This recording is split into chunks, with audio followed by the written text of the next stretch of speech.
nuggets. Cherry bomb! Hello, world of your wild girl nuggets. Cherry bomb! MiamiRollerDerby.com, in conjunction with 247Miami.tv, is proud to present rinkrashradio. 60 minutes of everything roller derby in the 305. Visit MiamiRollerDerby.com for more information on upcoming bouts and events. And now, Rink Rash Radio. Welcome to Rink Rash Radio. I'm your host, Shakespeare. I'm Anger. And in the studio today, we have Michelle, who's a fresh meat skater with Miami's Vice City Rollers. Welcome, Morning. Michelle. Thank you very much. Soon to not be so fresh meat. That's right, because you are playing in Deadly Rival. I am. 2 weeks away. First bout, your debut. What are you thinking? I'm hoping that I don't injure anyone.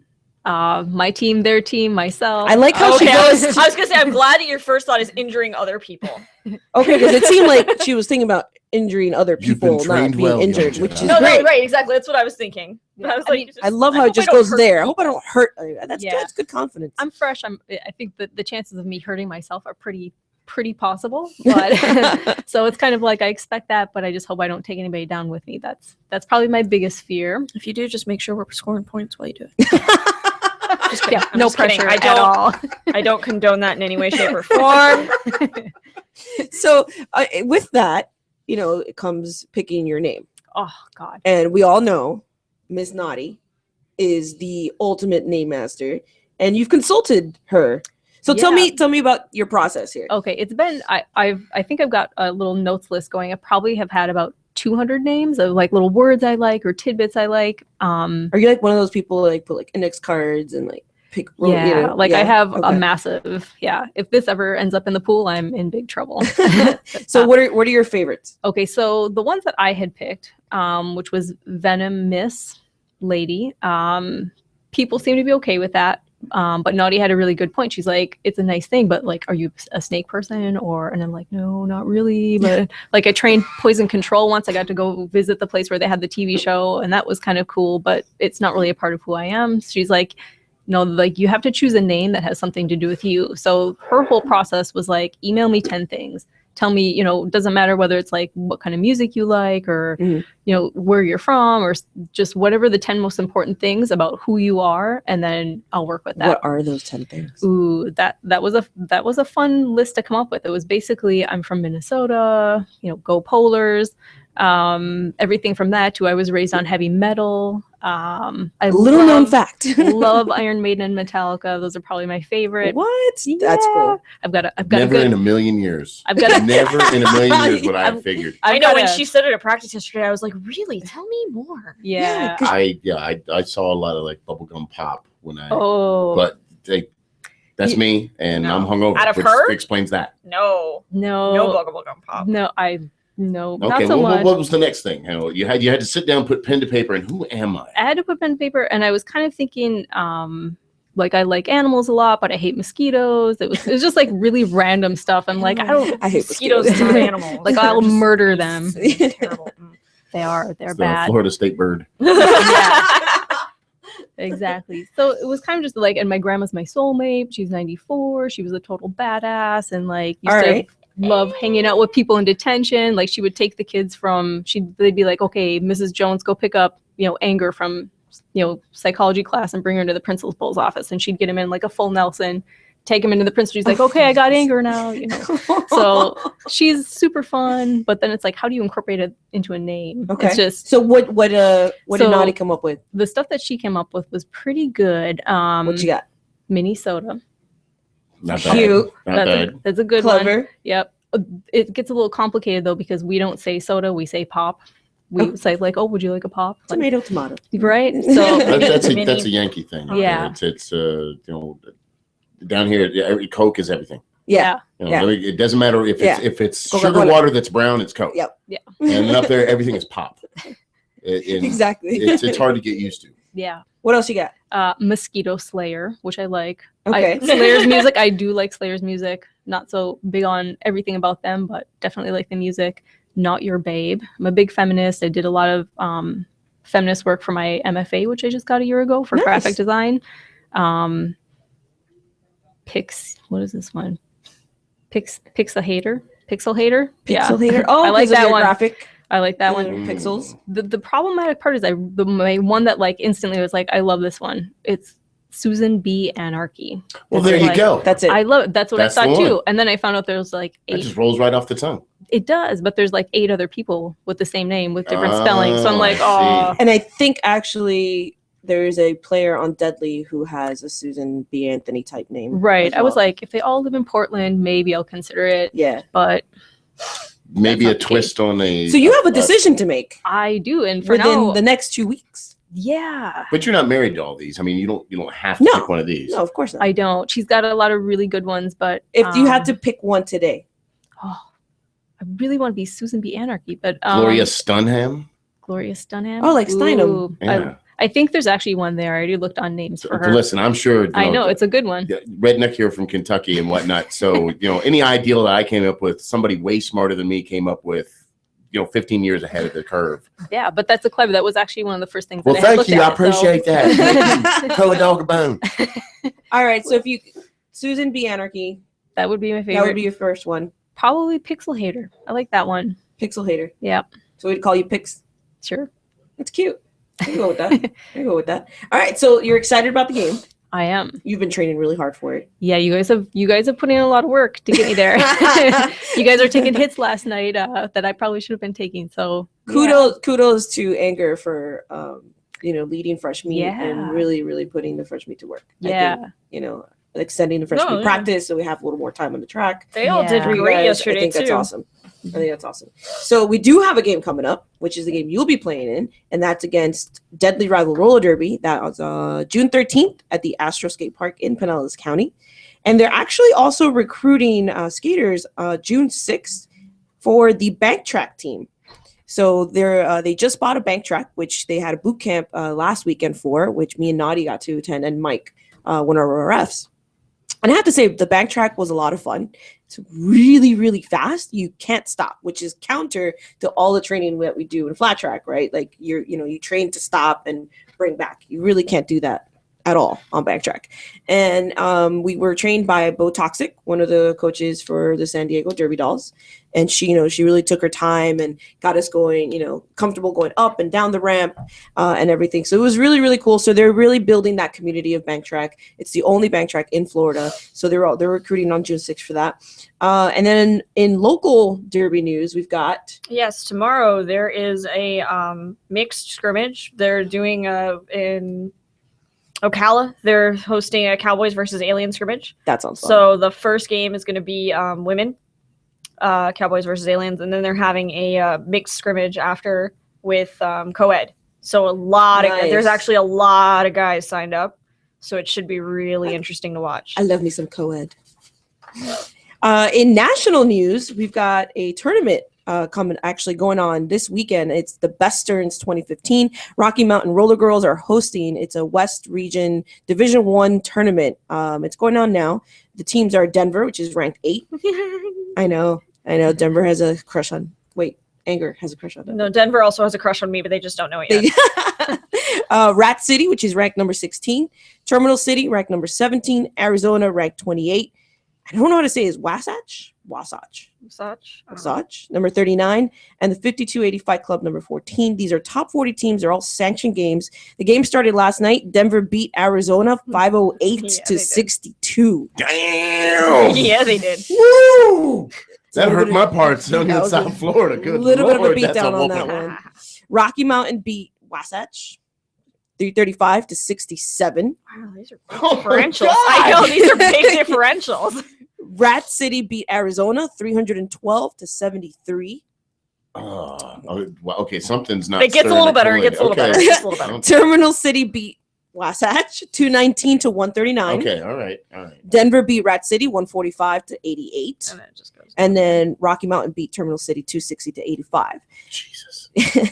Today, Arizona plays Wasatch, Denver plays Terminal City, Rocky Mountain versus Rat City, and the championship game will be played on Sunday at 1 o'clock. You can watch all the action on coloradosports.tv or visit RockyMountainRollerGirls.com. And the rest of y'all, get back out on the track and get some practice in, please. All right.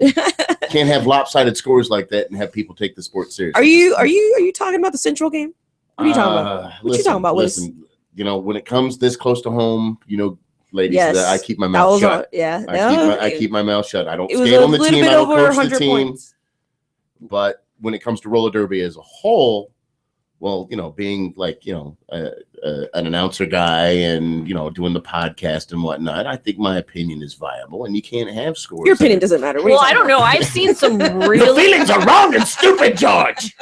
I've seen some really interesting games that were really fun to watch that had terrible point differentials that were huge. Well, stay tuned. Hold that thought, because we do have next up is the chairperson for the roller derby section of committee of the USARS roller sports, and they're going to be on talking about their announcement for a Team USA. Are we going to have 2 Team USAs? Tune in for the next segment with Fernando Regueiro from USARS roller derby.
Turning blue with the sun, let it go.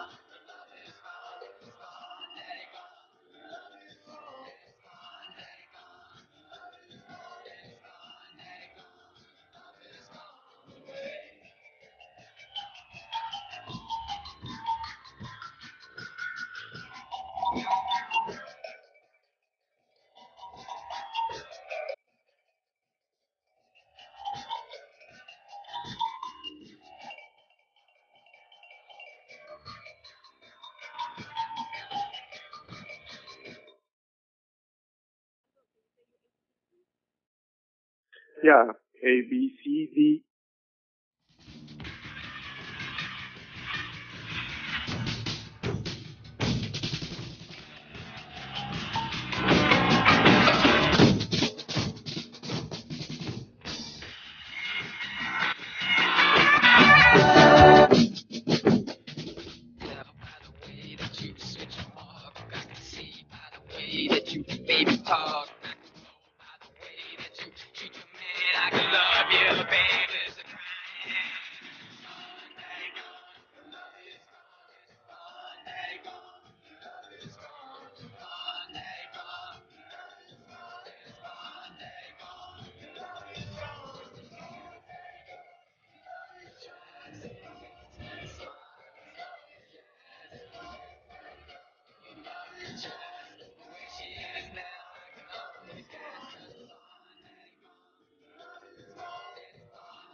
By skaters, for skaters. You're listening to Rink Rash Radio on 247miami.tv.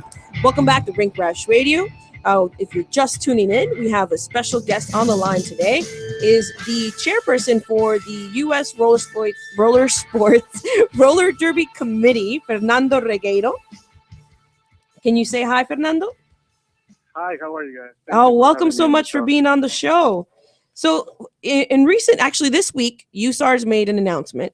USA Roller Sports is governed by the Federación Internacional de Roller Sports, or the international body of roller sports, who are also hosting the International Roller Games in 2017 in Barcelona, Spain. This week, USA Roller Sports announced that they will have a Team USA represent the USARS Roller Derby in international competitions. So with us today to talk about this is Fernando, who's the chair of the USARS Roller Derby Sport Committee and member of the USARS Board of Directors. So, Fernando, we just wanted to touch base with you and give you guys an opportunity to kind of share your insight. There's been a lot of buzz on the internet about this announcement. Can we have two Team USAs? What is USARS really about?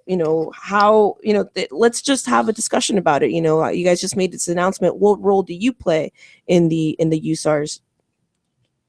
Yeah, no, I think first of all, thank you for having me in the show, because I think it's really important to have these, not only the discussion, but also, to address some of the questions that people might have, and, to kind of talk about what USARS is and what is not, and give more information to people so that they are aware of why we're doing that and how we're doing it. Perfect. So let's start with what is USARS and. Sure.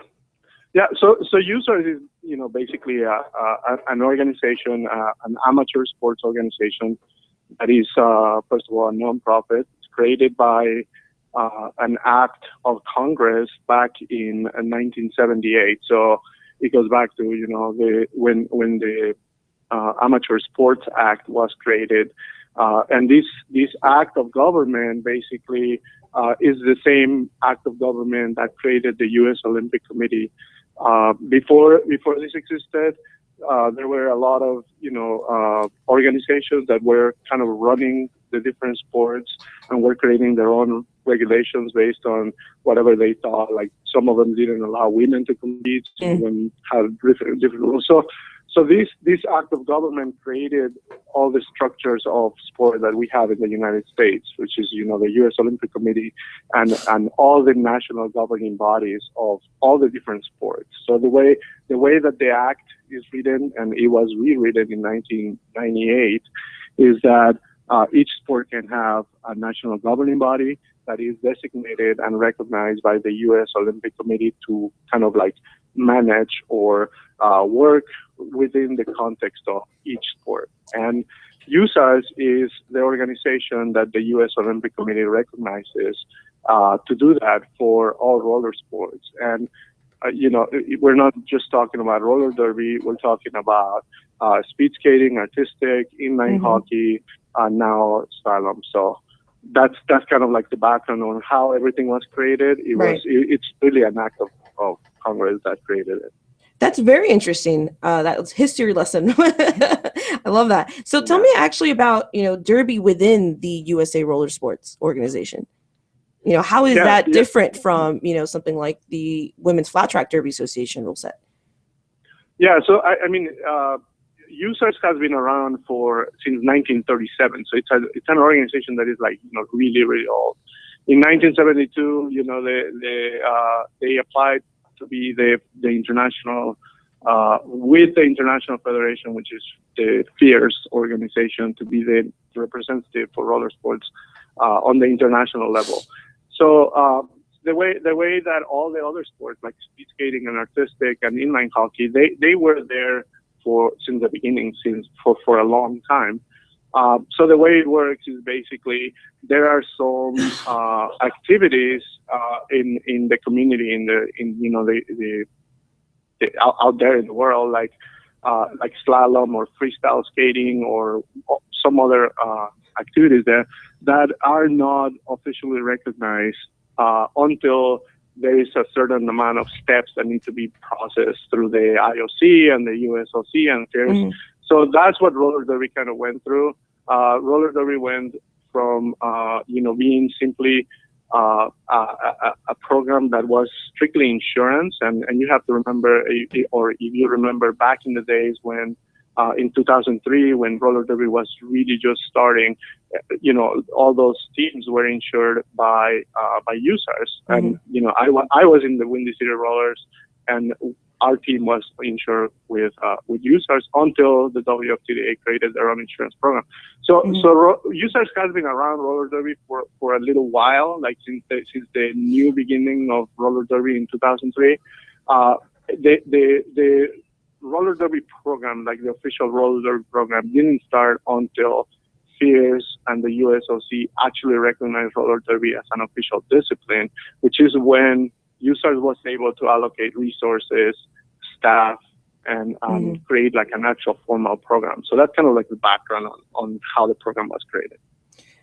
That's really cool. So tell us about like this announcement, which has made huge news and waves all over at least my Facebook feed. People, are they for this or are they against this? Tell us about like your announcement this week. Yeah, I think it's, I understand the emotion behind, the reaction, and I think that, that is natural. We see this in the user side as a natural progression of the program, and as something that, as I said, the act, the Amateur Sports Act, is giving the authority and actually the powers for the national governing bodies of each discipline to create a team that represents the country in international competition. So this comes naturally as a progression we see. So this team will be selected to play in Barcelona in 2017, basically. Well, I mean, there is a clear understanding from the first perspective that the national governing body of roller sports is USARS. So, I mean, basically the team that is selected by users is the one that is going to be representing the country in Barcelona. Regardless, it really doesn't, the discussion is not really about rules it's just about representation. So why do you think that's that your question, why now, Fernando? Why, Derby's been around for some time now. Why do you think this was important for USARS now? I think that, that's a great question. I mean, why now? I think 2 years to prepare for a national program, national team program, is actually it's enough time. I think we're going to have a great representation, but I think that this is the time when we're going to have a good amount of time to plan, to structure the program correctly, to have all the infrastructures and the fundraising and the all the stuff that is needed to have that representation in that event. So what do you foresee? And this is the other thing that is important about this is that this is not something that is short term. Like we are, all the programs that we have in the users within the users roller derby program are long term. Like we never structure anything that is like just, let's address these for the short term. Of course, we're definitely targeting the roller games, but I think it's important to understand that there is also opportunities in the future that we want to push roller derby to be participating in the Pan American Games and the World Games, and our ultimate goal is the Olympic Games. And I know that there is a lot of controversy about like whether roller derby is ready or not. Right. As I said, we see this as a long-term plan, and when I say long-term, I'm talking about 20 years, 16 years, 20 years, whatever it takes. But it's important to start that process, and we see this as that natural progression of our role within the sport. That makes sense. That doesn't mean that there is no room for progress in other areas of the sport. Like every sport has pretty much three branches. Like the grassroots, where people really high level people play, and they are not federated by the Olympic Committee or anything like that. They just they just play. Fernando, we've got a limited amount of time left, so I did want to get to to where will people find out for more information. Maybe this is an opportunity for us to invite you back, for another show and talk more about this.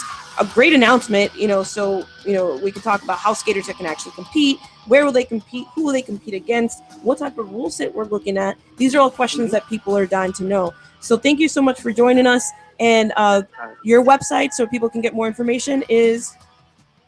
Yeah, I really appreciate the opportunity. If you want to know more about USARS in general, you can go to the U.S. Olympic Committee website. We have a portion of that. It's teamusa.org. Teamusa.org.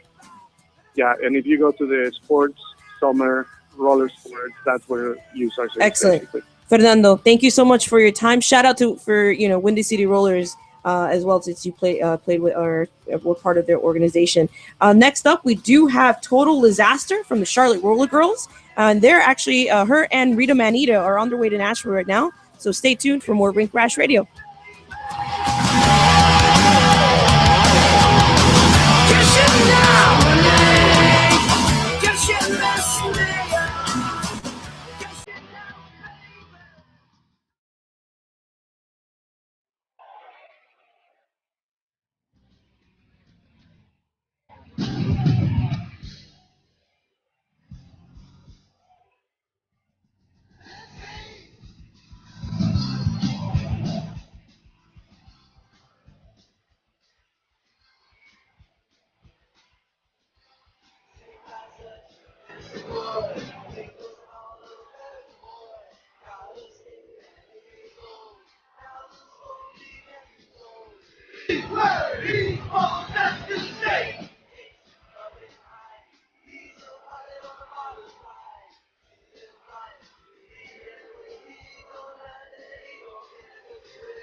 Quads forever. You're listening to Rink Rash Radio on 247miami.tv. Welcome back to Rink Rash Radio. If you're just tuning in, you just heard from Fernando Regueiro, the chair of the roller derby committee on the USA Roller Sports.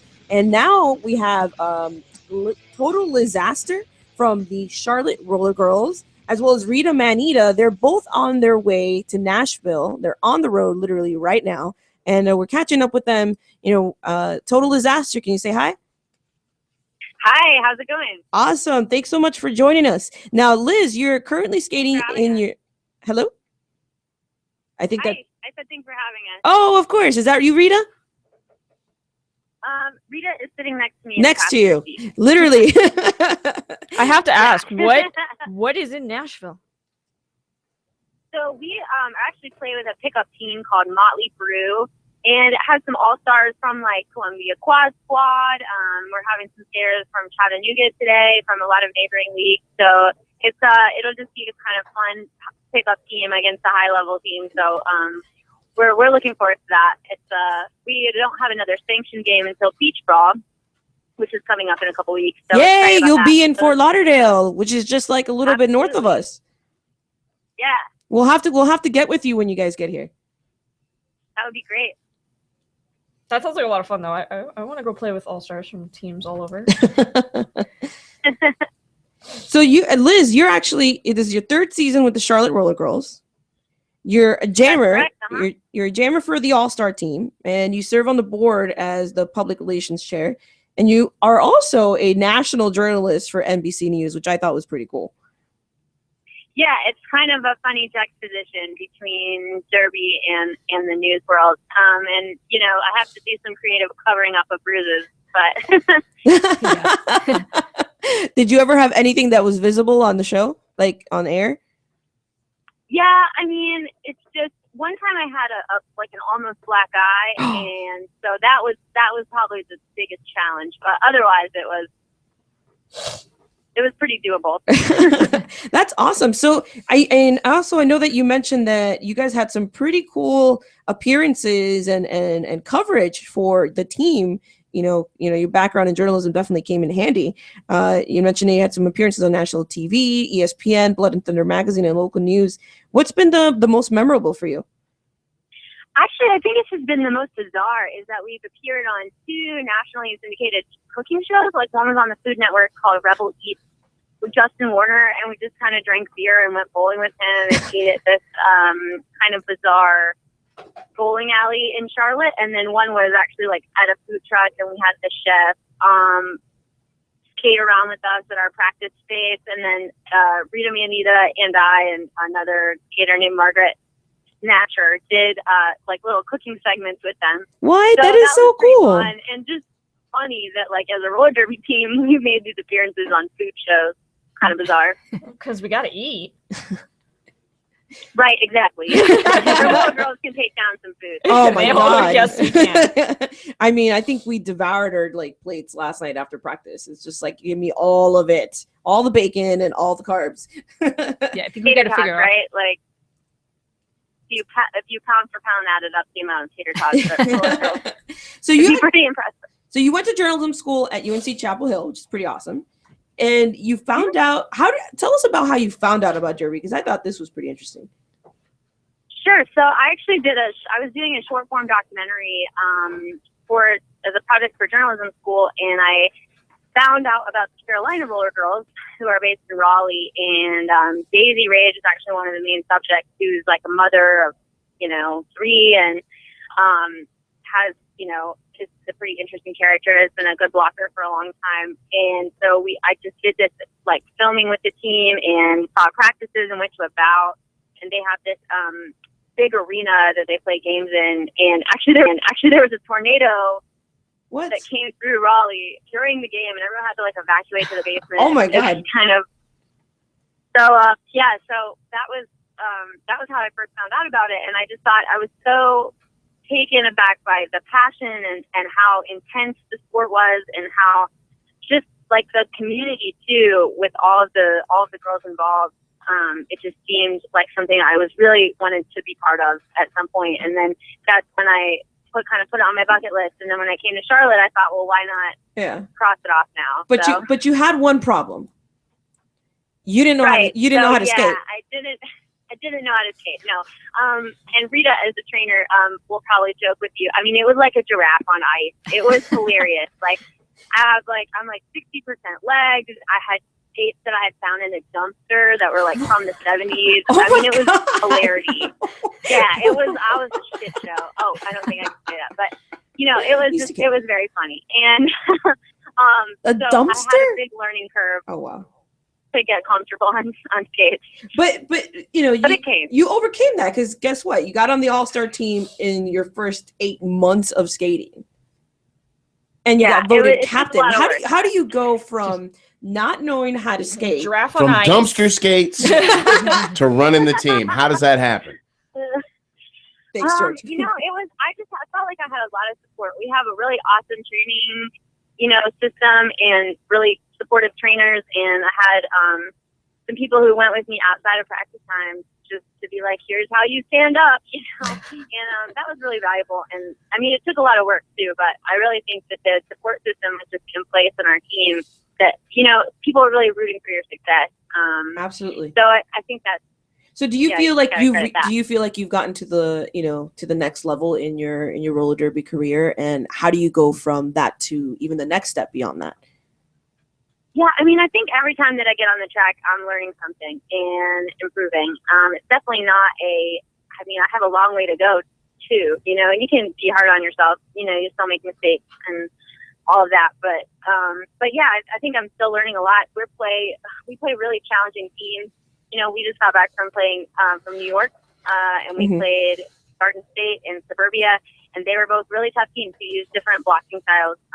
You beat Garden State. Before, so we did, yeah, and that was really exciting because two years ago, the last time we had visited there and played them, and we lost by 2 points. Ooh. And so it was nice to kind of come back and. That's heartbreaking.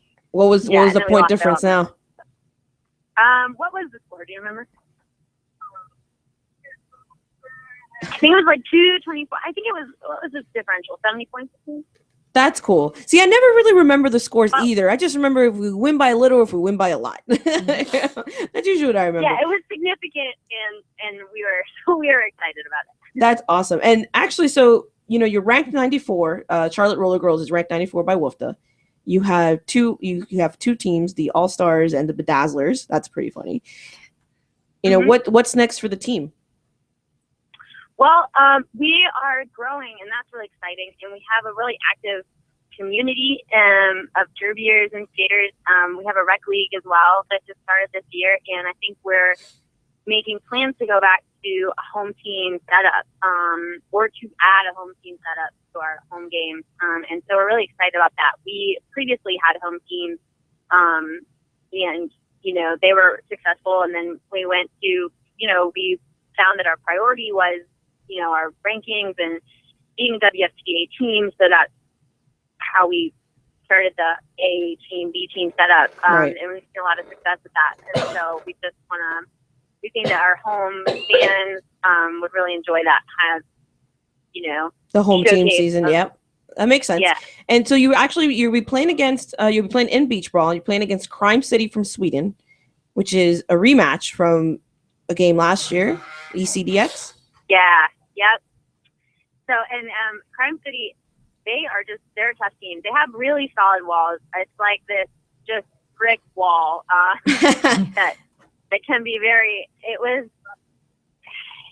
rapidly speaking Swedish. We first saw them, they're like warming up and they're chanting in Swedish. They're all like, you know, 6 feet tall and blonde and like not intimidating at all. And skipping and like chanting in Swedish. Yeah. And so we were just like, what? Like, what are we in store for? And they really, they were a big challenge. And I think that we've learned a lot, and we've made a lot of changes or advancements in our strategy. And I think it's going to be a good game. Unfortunately, logistically, for some of our players, couldn't make it to Beach Brawl. So it might be some different lineups than we saw last time for UCX. But hey, you're going to be in South Florida. And you know, it's going to be an all derby weekend, and that's never a bad thing. And we'll just have to be there and find you and cheer you on. We're going to have a blast. Yeah, we'll definitely be looking out for you. Up next, we have more from Charlotte Roller Girls, and we'll be talking with Rita Maneata, who is currently the Director of Training and Skills and the All-Star Captain for Charlotte Roller Girls. So stay tuned for more Rink Rash Radio.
We've done that, and it was phenomenal.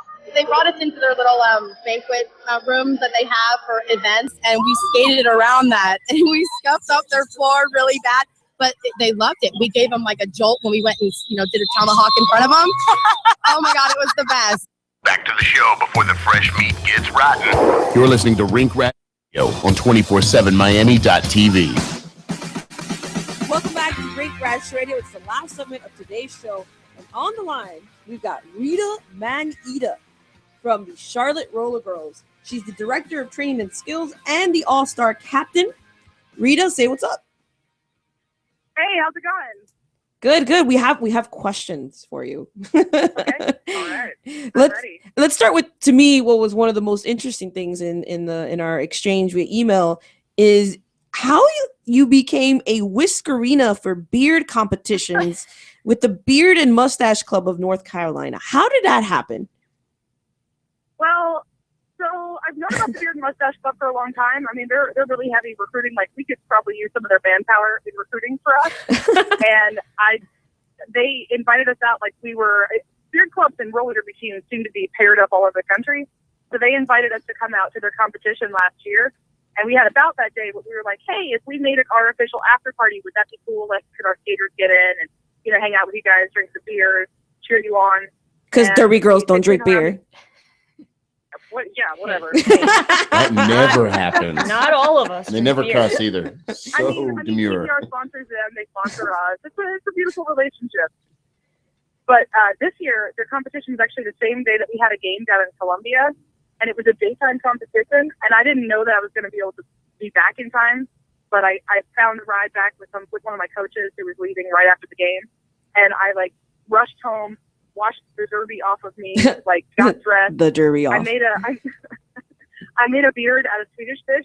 I sewed them together with fishing line, and I wore a shark costume. So I competed as a bearded shark. Oh my God. That's super clever. That is my favorite thing by far. That's amazing. and you were in the costume character for the local Renaissance Festival. So I kind of get where the theater kind of comes in to play here. So you guys just you make a beard out of anything, and that's your competition? Like, you don't have to actually physically have a beard? You don't have to be a man, basically. Right. They're very focused women, and less fortunate men always welcome. And I joined. I'm one of a few female members. We have a handful, and I am the only roller girl Beard and Moustache Club member in Charlotte. But yeah, they usually have two categories for women. There's realistic, where you try and make it look as much like a real beard as possible, and then there's creative, where you can make a beard out of anything. So Swedish fish was creative, and I just competed in Charleston last weekend with a beard that I made out of weave. I went to the beauty supply store and bought a weave and sewed it to a piece of felt and made a beard. Oh my God. That's so cool. I'm sorry. That's just amazing. So coming from that theater background, and just translating that, like how do you think either it has helped you in Derby or vice versa? Because, there's kind of like that whole, go ahead. I've always thought that there were a couple of things that I had as strengths going into roller derby. Some ability to skate, for sure. A total willingness to throw myself at the floor, which is great when you're learning falls. That's very important in derby. Almost no stage fright. I think fearlessness. Our venue as it fills up is about 1,300 fans, and being able to perform in front of a crowd and just be like, "Yep, they're all here. I'm gonna fall. It'll be okay. Like I'm not gonna be scared." We did also do an event a couple years ago where we were choreographed a choreographed dance routine on skate for a local organization. They're called the Gay Men's Chorus of Charlotte, and they have this thing every year, the Big Gay thing. It's like a recital, and they had us out and we danced. The girls just want to have fun on skate. That's pretty cool. So, I definitely get that fearlessness part of it. We do have Michelle here who is in the studio with us, and she's actually going to be playing her very first game in a couple of weeks. So awesome. Yeah. So actually, kind of talking about that, we did want to get your insight.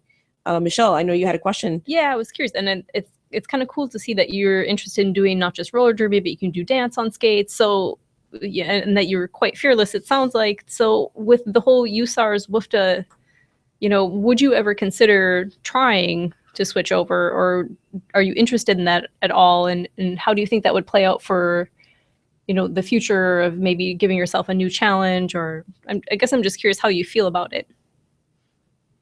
I'm sorry, could you repeat that? Sorry. Oh, sure. So the whole thing with USARS and WFTA, and it sounds like there's a couple different leagues that people can kind of choose to be in. Would you ever consider switching over? I have spent a long time learning and then relearning when a new rule set came out, the WFTDA rules. I'm pretty partial to those. I've read the USARS rules, at least when they beta tested a couple years ago. I read those rules, and I'd certainly try it.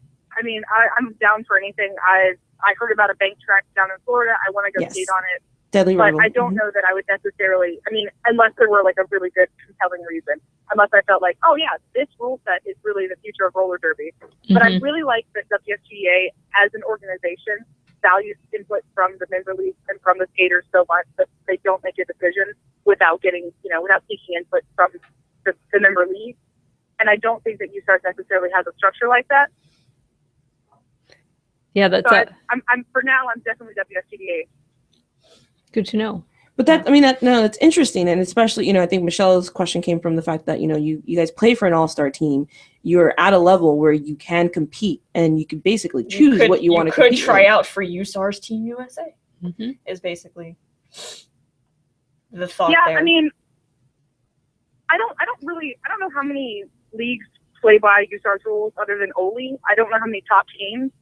So I think I'd kind of be worried that this is not a representative of USA roller derby. I don't think that the USARS teams, unless everybody like Gotham, several other leagues make a big change to the USARS rule set, I don't think it's necessarily going to be the best team that the US could put forward. Right. And it sounded like from Fernando's perspective, it was more about, providing a format to compete internationally. Do you think that WFTA could be capable of that, and what would it take for them to do it? Yeah, I think that Blood and Thunder, we've proven the international format works. 2011, the Blood and Thunder World Cup, there were 11 teams or something, and there were so many more in Dallas. Yes, there was. Yeah, there was so many more in Dallas last year. Yep. So it's been happening. So, it's basically, yeah. I think the international, there's international teams competing at championships. Victorians moved up the ranks. Yep. Ridiculously fast. Oh yeah. Yeah, London, Montreal, some of the teams up in Canada. Yep. So which is this is exactly what we wanted to have is a discussion about this, because this is what's going on now. This is it could change, at least, the thoughts on this. We wanted to kind of stir the pot a little bit. But like all good derby girls, I wanted to get to, the interesting part here too is you enjoy a good beer, right? Yeah. And so you're telling me that you started a YouTube series with your friend Matt. And why don't you tell us a little bit more about what that's about? Yeah, the series is called Beereviews with Rita and Matt, and we review beer in a way that the casual beer drinker can understand. There's a lot of reviews out there that are like something about mouthfeel and it's top forward, it has a fruity finish, and we wanted that to seem less daunting. We wanted to be like, yeah, I didn't understand anything you just said. It's never good when beer people try to act like wine people. It just doesn't work out. One man's opinion. Yeah, so I mean, we wanted to be able to like, this is a good beer. If you are normally a Bud Light drinker, you might consider switching to this. Like IPAs are really scary to a lot of people because they're so hoppy. Yes. But we said like, hey, this would be a great introductory IPA. Okay. See, I'm a fan of Hefeweizen, and we have a lot of fans I'm a fan of Hefeweizen beers. Hefeweizen? Yes, you said it probably correctly. I'm a big fan of Hefeweizens and wit beers. Matt is not so much. He says that it tastes like biting into a slice of bread. But maybe that's why I like it. Maybe I love bread too. So, is there a beer that tastes like chocolate milk? Yes, Guinness. There are definitely some definitely chocolate heavy stouts. I had the chocolate peanut butter porter from DeClaw. I think it's Sweet Baby Jesus. I would try that based solely on the name. I'm having some Sweet Baby Jesus today. Just taste it. They have some really fantastic names. There's a beer called Naked Fish. They did a collaboration with Cigar City Brewing. It's called Impy Barbicane Stone Gun. Oh, wow. I drank it on the name alone. I was like, yeah, I'm buying this. Well, we don't have much time left with you, and we want to wish you the best on your trip to Nashville. And if Thank you. Is there anybody you want to give a shout out to while you're on the radio? Thanks to you guys for having me, and to roller derby. Yeah, the Charlotte Roller Girls. Please come out and support us if you can, if you're in the area. Otherwise, check us out on Facebook. And the Roller Girls everywhere. Be your own hero. Oh, love it. That was perfect. Thanks so much for joining us. Stay tuned. Actually, don't stay tuned because we are at the end of the show. And we'll catch you guys in a couple of weeks.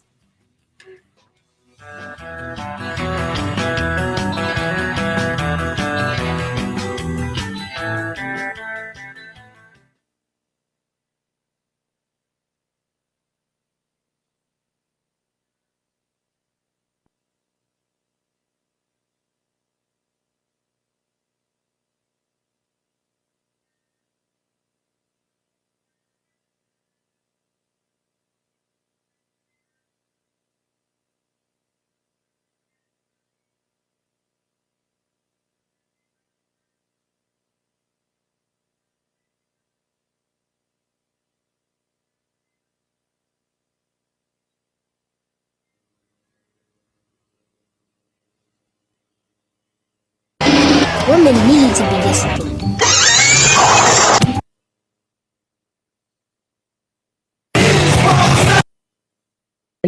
Desde noticias hasta un Throwback Thursday. No te lo pierdas. Una hora de calor y sabor. Aquí en 24/7 Miami.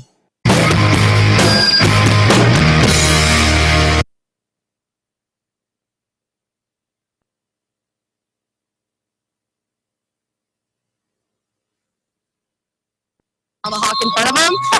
Oh my God, it was the best. Back to the show before the fresh meat gets.